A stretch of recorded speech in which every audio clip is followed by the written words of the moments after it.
네, 개장 전 체크리스트로 넘어왔습니다. 이제 3월의 마지막 거래일인 만큼 3월 잘 보내보고 그리고 4월 맞이 잘 해보도록 하겠습니다. 하이투자증권 스마트PB센터 이화진 과장 그리고 헤르메스 스탁 하창원 본부장 나와주셨습니다. 어서 오세요. 반갑습니다. 자, 오늘 시장 대비 들어가 보도록 하겠습니다. 체크리스트 열어볼게요. 첫 번째는요. 빼놓을 수가 없습니다. 연일 반도체 관련해서 뜨거운데 어제 삼성전자가 8만 원에 안착이 된 채 마무리가 됐습니다. 이와 함께 들썩이고 있는 소부장까지 우리가 어떤 전략 취해봐야 될지 이야기 먼저 나눠볼게요. 자, 우리 과장님과 먼저 이야기해볼까요? 어제 삼성전자의 안착 어떻게 보셨는지 8만 원 돌파하면 10만 원 간다 뭐 이런 이야기도 많았잖아요. 현 시점 삼성전자 어떻게 흐름 판단하세요? 네, 뭐 전고점이 한 79,800원이었고 지금 외국인이 대략 한 어제부로 해서 8일 연속 이제 순매수를 이어가고 있는데 대략 한 3조 이상의 이제 순매수를 이제 기록을 하고 있습니다. 물론 이제 2020년 12월 이후로 어떻게 보면 최고치로 지금 기록을 하고 있는데 물론 이제 이번 1분기 잠정 실적에 대한 기대 부분이 굉장히 큽니다. 뭐 다음 주 한 금요일쯤에 발표할 것으로 보이고 있는데 이미 1월 달부터 이제 월간 데이터를 이제 공개를 하게 되면서 어느 정도 흑자 전환에 대한 기대 부분은 이미 기정사실화되는 부분이고 반도체 사업뿐만으로 이제 1조 이상 이제 넘는지 여부가 좀 굉장히 중요할 것으로 보이고 있습니다. 이미 지난 4분기 콘콜 때도 뭐 얘기를 했지만은 물론 적자였던 이유가 결국에는 기존에 이제 출하량에 대한 부분이 생각보다 굉장히 많이 나왔었고 그게 또 재고에 대한 부분으로 이제 인식이 됐기 때문에 그런 측면이 있었는데 최근에 이제 1분기 때 워낙 가격의 반등이 좀 강하게 나왔습니다. 그러면서 수익적인 측면에서는 굉장히 긍정적으로 좀 나오게 됐고 그리고 우리가 또 모바일 사업부 이제 1월 31일 날 갤럭시 S24가 나오게 되면서 전반적인 사업 포트폴리오 자체가 좀 회복 구간이 1분기 때 좀 크게 나오지 않았나 생각을 하고 있는데 그렇다면 이제 외국인이 이 가격대에서 계속 산다는 이유는 이제 2분기 때부터 이제 낸드 업황의 재차에 대한 기대감이 굉장히 크고 있습니다. 뭐 한간에는 뭐 18% 정도 이제 낸드 가격이 올라간다라고 얘기를 하고 있기 때문에 그런 측면에서는 반도체 사업부는 1분기부터 시작으로 인해서 본격적으로 올해 이제 성장 국면이 있지 않을까 생각하고 있기 때문에 충분히 저도 10만 원 이상 갈 수 있지 않을까 생각하고 있습니다. 10만 원 이상 갈 수 있다. 네. 근데 방금 실적 말씀 주셨잖아요. 네. 4월 5일에 잠정 실적 발표. 물론 뚜껑을 열어봐야 알겠지만 뭐 이에 대한 기대감이 선반영된 자리라고도 볼 수 있는 거예요. 현재 주가요?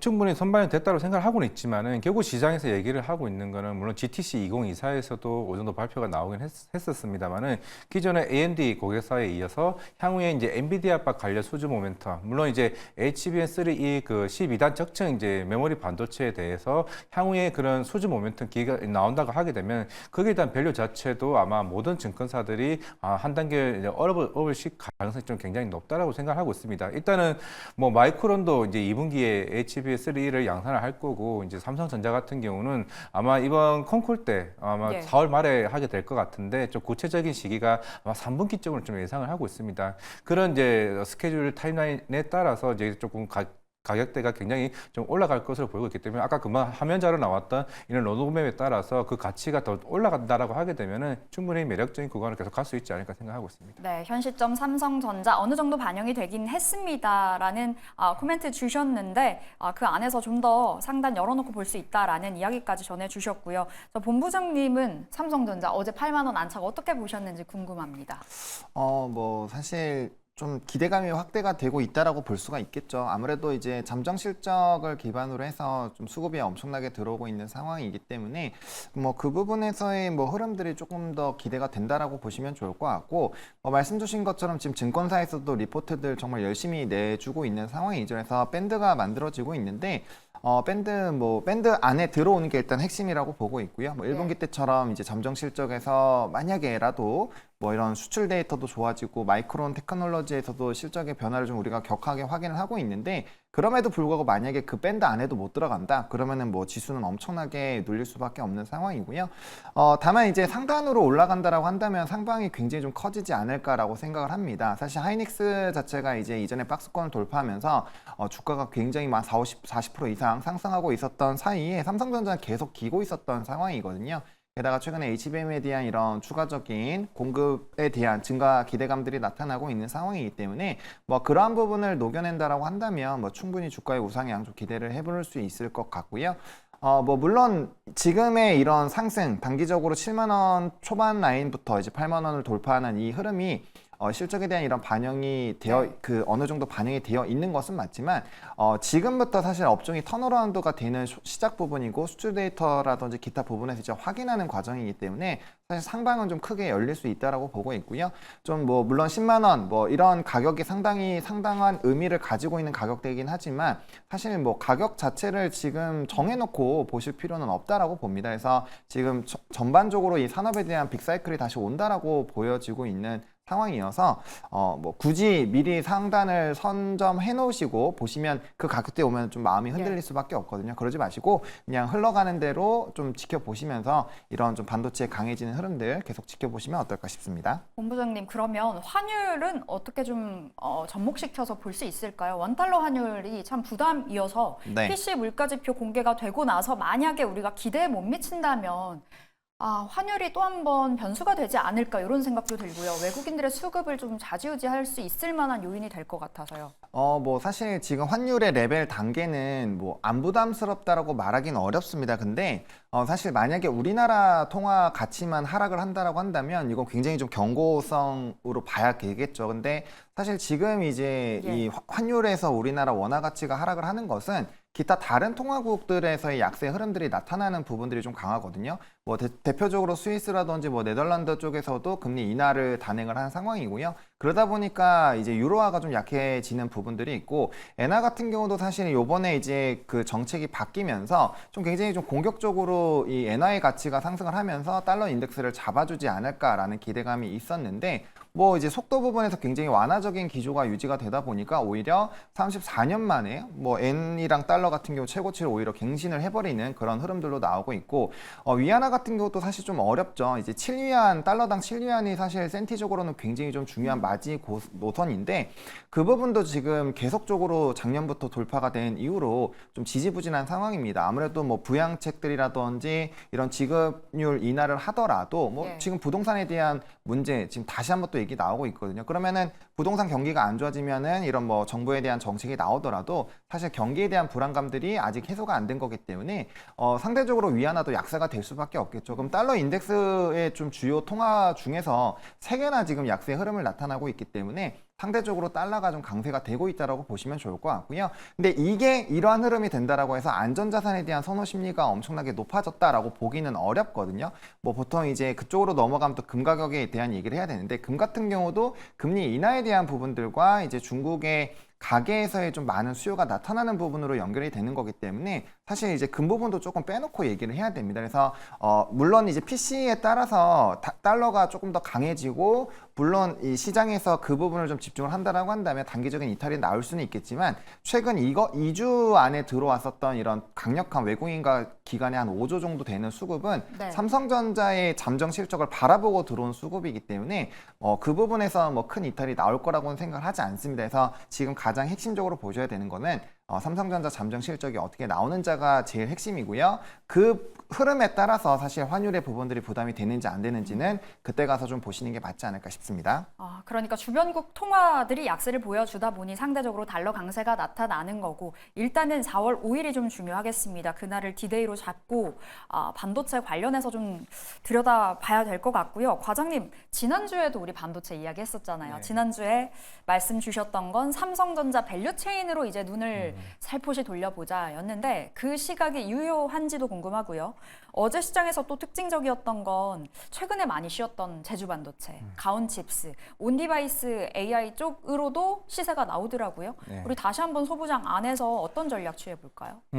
뭐 이제는 제2의 한미 반도체라는 얘기도 서서히 계속 나오고 있는 측면이고 결국에는 대장은 계속 대장주로 움직일 가능성이 크다. 결국 힌트를 줬었던 것 같습니다. 물론 마이크론 이슈가 물론 한미 반도체 입장에서는 일단은 뭐 부인을 하긴 했으나 결국에는 이게 뭐 마이크론도 이제 2분기 때부터 본격적으로 이제 HBM을 생산을 해야 되는 이제 측면이 있기 때문에 결국에는 우리가 얘기했던 거는 SK 하이닉스에서 이제 마이크론, 사실 삼성전자도 이게 결국에는 이제 기존에 이제 관련된 NCF 방식에서 NUF 소재를 도입을 하게 되면은 그만큼 TC 본드에 대한 수요가 올라갈 수밖에 없다라고 생각을 하고 있습니다. 있습니다. 그렇다면은 한미 반도체가 오히려 그 독점적인 지위를 계속 지휘할 수 있다는 측면이 있기 때문에 물론 이제 그동안은 9월 달에도 그렇고 2월 달에도 이제 공급 계약이 나오고 나서 대부분의 증권사 리포트들이 상향 리포트가 나왔습니다. 그렇다는 거는 최근에 이제 물론 현대차 증권에서도 이제 향후에 대한 기대감까지 포함해서 이제 목표가를 상향하는 흐름이 나왔었기 때문에 이제 시장에서는 이제는 그렇다면 한미 반도체가 새로운 고객사를 다변화할 수 있는 측면이 아닌가라는 측면이 있기 때문에 네. 그러면 이 대장주로서 움직이고 그 이후에 지난주에도 말씀했었던 거는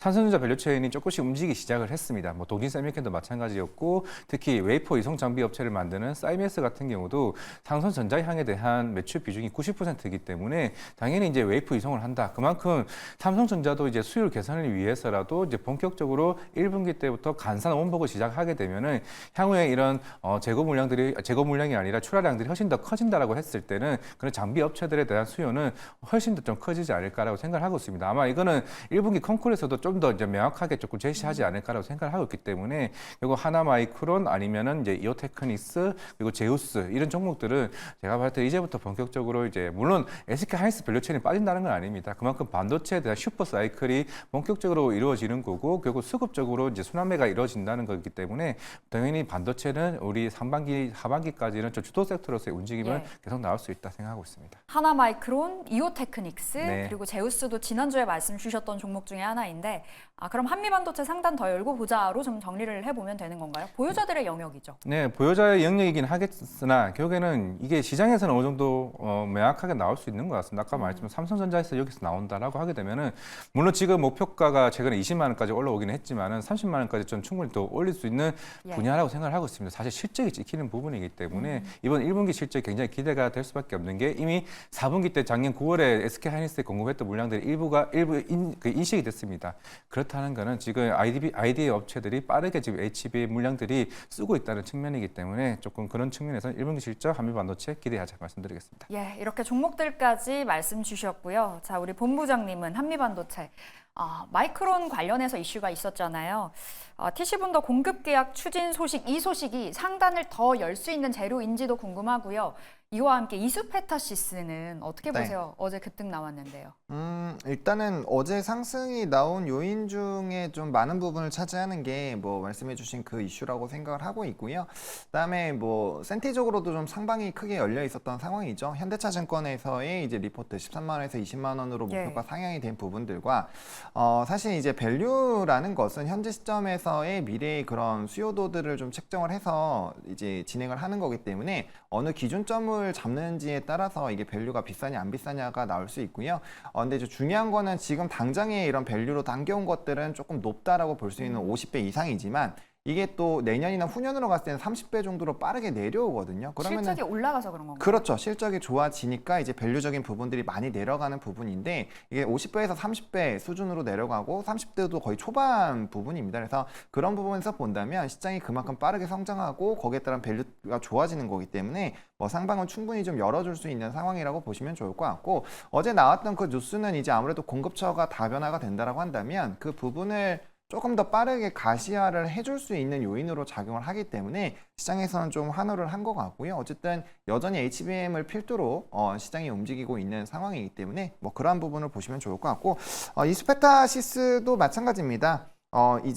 이제야 막 전거래일에 고점을 좀 뚫었죠. 전고점을 좀 뚫어줬기 때문에 충분히 좀 상승 기조 유지가 될 거라고 보고 있고요. 최근에 이제 HBM을 필두로 일단은 시장이 먼저 형성이 된 다음에 그게 이제 온디바이스 AI 쪽에서도 영향력이 강한 쪽부터 좀 움직임이 계속 나타나고 있는 상황이거든요. 그렇기 때문에 이러한 좀 반도체의 이 로직화 되어 있는 움직임들이 아직 변화가 나타나지 않은 상황에서는 뭐 이수페타시스도 충분히 시장에서의 좀 환호를 받을 수 있지 않을까 생각하고 있습니다. 그럼 현 시점에서 반도체에 주목하시는 종목 있다면요? 저는 삼성전자를 좀 보고 있습니다. 뭐 이전에 또 이제 관련된 질문이 나왔어요. 삼성전자를 말씀을 드렸는데 후발로 좀 접근이 되는 부분이고 물론 이제 대형주이다 보니까 일반 소부장보다는 당연히 수익 부분에서는 조금 떨어질 수는 수익률 자체에선 떨어질 수 있겠지만 보다 더 묵직하게 자금을 넣을 수 있다는 부분에서는 오히려 수익금 자체는 훨씬 더 크게 노려볼 수 있지 않을까라고 보고 있고요. 지금 MSCI에 대한 2월달 편입 기준을 보시더라도 삼성전자 우선주가 35% 정도가 됩니다. 그러니까 우리나라에서 기본적으로 삼성전자를 담고 시작을 하기 때문에 업종 전반적으로 턴어라운드가 됐을 때는 실적적인 부분에서 보다 더 명확하게 삼성전자로 수급 쏠림이 나올 수밖에 없다라고 보고 있고요. 그러면 이제 앞으로 갈 길이 굉장히 먼 상황에서 네. 상당히 좀 기대감을 가질 수 있기 때문에 일단 가장 톱픽은 삼성전자로 보시면 좋을 것 같고, 그다음에 이제 뭐 한미반도체나 이제 이런 대장 역할을 해주는 종목군들 안에서 좀 의사결정을 해보시면 좋을 것 같습니다. 흔들리지 않고 편안하게 갈 수 있는 종목으로 삼성전자 말씀 주셨고요. 그 밖에 종목들까지 흐름 챙겨가시면 되겠습니다. 자, 저희 두 번째 체크리스트로 넘어가 볼게요. 두 번째는요. 소외주들의 반란이라고 봐야 될까요? 최근 이번 주 들어서 좀 특징적인 흐름 나와주는 것 같습니다. 신재생 관련해서 좀 살펴보도록 할 텐데 태양광 어제 좀 핫했습니다.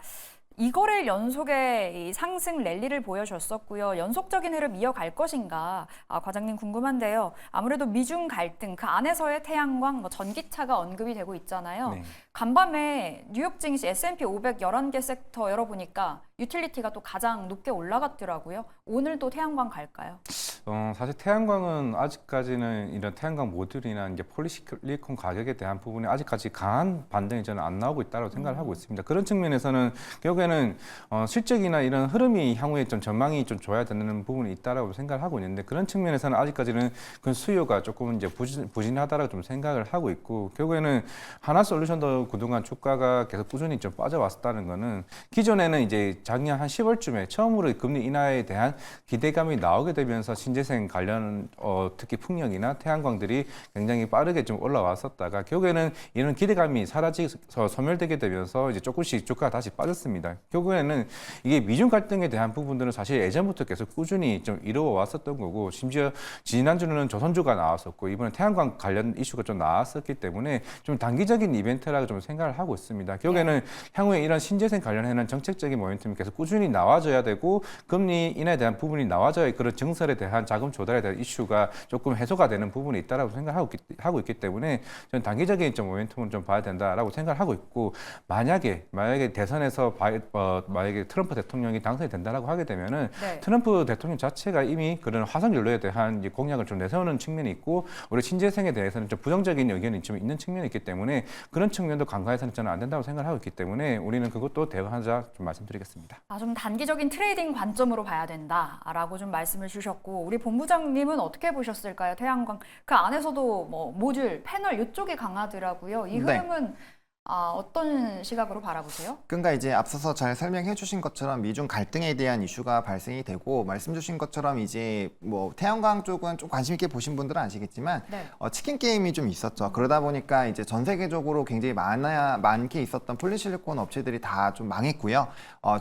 이제 정부의 지원을 강력하게 받은 중국의 기업들만 굉장히 많이 살아남았거든요. 그러니까 영향력이 아무래도 굉장히 높을 수밖에 없습니다. 그러면 기타적으로 그 안에서 수혜를 받을 수 있는 종목 그리고 미국 쪽에 거점을 가지고 있는 기업들 위주로 일단 좀 상당히 좀 큰 이슈가 발생이 됐고요. 그 안에서도 사실 이런 재생에너지 관련된 종목군들이 실적이 굉장히 좀 안 좋기 때문에 수주를 좀 단기간에 받아놨었던 이슈가 있었던 뭐 SDN 같은 종목이 좀 굉장히 상당히 치고 올라갔다라고 보시면 될 것 같습니다. 그리고 이제 뉴스가 세 가지가 있었죠. 옐런 장관의 멘트가 있었고요. 또 우리나라에서 에너지 이제 100메가와트라고 굉장히 좀 큰 연구소에 대한 이슈가 조금 있었고요.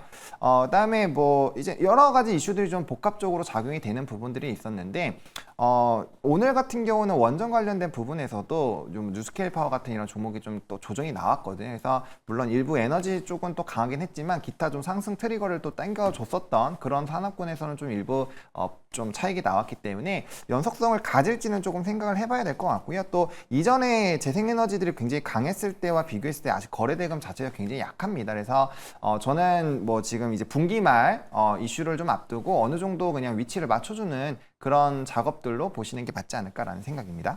두 분 의견 동일하십니다. 태양광 이렇게 이야기 들어봤고요. 저희 세 번째 체크리스트로 속도를 내보도록 하겠습니다. 세 번째는요. 조용하게 많이 올랐더라고요. 화장품 관련해서 어떻게 봐야 될까 이야기 들어볼게요. 먼저 과장님, 화장품주 신고가를 경신하는 종목들도 있고요. 현 시점 화장품 투자 괜찮을까요? 일단은 작년부터는 사실 색조 화장품 위주로 사실 뭐 일본에 이어서 유럽이나 이제 북미 쪽에 대한 매출이 확대되는 구간이 있었기 때문에 주가적인 측면 좋았습니다. 그건 뭐 대표적으로 뭐 CNC 인터내셔널이나 IPM SC 위주로 됐었고 결국에는 이제 대형 화장품이 이제 본격적으로 반등이 나오냐 여부가 좀 중요할 것으로 것으로 보이고 있는데 대표적으로 뭐 아모레퍼시픽 같은 경우는 작년 2분기 때부터는 사실 중국 쪽에 대한 부분들이 점차적으로 비중을 축소를 하고 있었습니다. 대신에 LG생활건강은 조금 더 늦던 부분이 있었죠. 결국에는 아모레퍼시픽도 대표적으로 항상 컨콜 때 그런 얘기를 굉장히 많이 했습니다. 결국 북미 쪽에 침투율을 계속 올리려고 하는 측면이 있고 그러면서 이제 북미 쪽에 그런 이커머스 쪽에 굉장히 대표적인 코스RX를 인수하게 되면서 그만큼 이쪽에 대한 조금 저가 모델에 대한 부분들도 침투를 하면서 매출이 아마 올해는 조금 북미 쪽으로 올라가지 않을까라고 생각을 하고 있습니다. 네. 그런 측면에서는 대형 화장품도 충분히 좀 바닥을 좀 충분히 지지를 했다라고 좀 생각을 하고 있기 때문에 물론 기존에 우리가 있는 그 프리미엄 라인 모델 같은 경우는 어느 정도 재고 부분들이 4분기까지 저는 이어지고 있다라고 생각을 하고 있기 때문에 적어도 이번 1분기 때부터는 대부분 그런 재고 물량들을 충분히 다 해소했다라고 생각한다라고 했을 때는 좀 대형 화장품도 이제는 이제 그 기존의 색조 화장품, 저가형 이제 화장품에 대비해서도 이제 조금 반등을 할 수 있는 자리가 아닐까라고 생각을 하고 있습니다. 네, 화장품 이제는 조금 어느 정도 봐도 된다. 큰 종목들로 좀 눈여겨보도록 하겠고요. 본부장님과는 미용기기 쪽으로 이야기 나눠볼까요? 미용기기는 어떤 관점으로 바라보세요? 최근에 좀 들썩음이 나오기도 했었고요. 네, 일단 긍정적으로 보고 있습니다. 왜냐하면 글로벌 침투율 자체가 아직 한 자릿수인 상황이고요. 대신에 이제 좀 종목을 상정을 하실 때는 일부 기업 같은 경우 4월 좀 중순 이후에 결국에는 이제 소송건에 대한 결과가 나왔을 때 좀 흐름을 보시는 게 맞지 않을까 싶습니다.